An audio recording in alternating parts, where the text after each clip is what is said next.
During Japan's colonial rule, 1910 to 1945, Korean workers faced brutal exploitation in textile mills and mines. The first organized strikes erupted in the 1920s, demanding fair wages and humane conditions.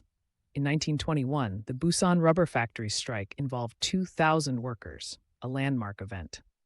Colonial authorities suppressed protests, but underground networks grew. Workers used handwritten banners in Korean and Japanese, symbolizing resistance. This era laid the foundation for Korea's labor movement, blending nationalism with worker solidarity. By the late 1920s, Korea saw its first formal labor unions, like the Korean Workers' Federation, 1924. Despite bans, covert meetings in churches and homes strategized resistance. The 1929 Wonsan General Strike mobilized 4,000 workers across industries, a rare unified front. Colonial police raided gatherings, arresting leaders.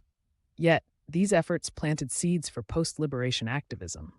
Women played key roles. The 1931 Gyeongseong rubber factory strike was led by female workers protesting 16-hour shifts.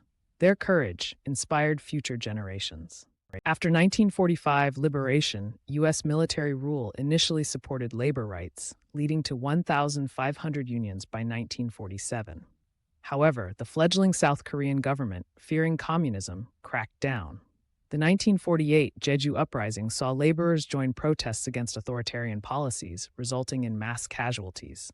By the 1950s, unions focused on rebuilding war-torn industries, but Cold War politics split the movement.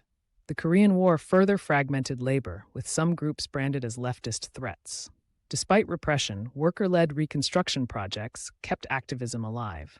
Park Chung-hee's industrialization drive, 1960s-70s, turned workers into cogs for economic growth. Factories like Hyundai's Ulsan plants operated with military discipline. 12-hour shifts, no safety measures. The 1970 suicide of Jeon Tae-il, a 22-year-old garment worker, shocked the nation. His final words, "We are not machines," ignited militant strikes. By 1979, the YH Trading Company protest saw 200 female workers occupy factories, met with violent evictions.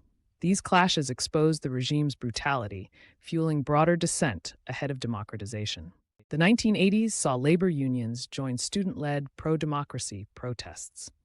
The 1987 Great Workers' Struggle involved 3,000 strikes, 1.2 million workers demanding fair wages and union rights.